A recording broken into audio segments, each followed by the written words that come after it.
Hello guys, welcome to our YouTube channel, and today we are going to learn how to trim video on Instagram. So let's get started. So if you want to trim a video on Instagram, now to do that what you have to do is follow some these steps.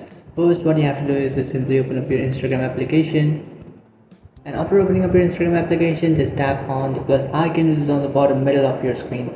After tapping on that, now you can just simply take a video from your camera roll, or you can just simply select a video from your gallery. So what I'll do is just simply select a video from my gallery.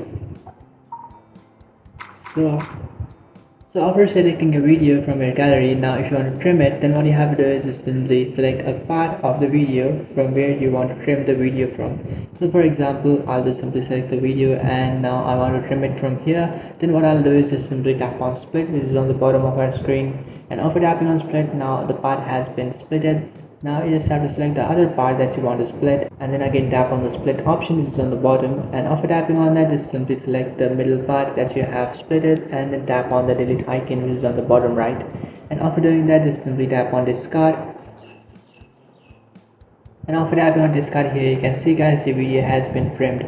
So before the video was of 1.30 seconds and now it is of 1.5 seconds. So in this way you can also trim your video. So that's it guys, this is how to trim video in Instagram. If you find this video helpful, don't forget to like and subscribe to our channel. If you have any doubts, feel free to comment below. Thanks for watching.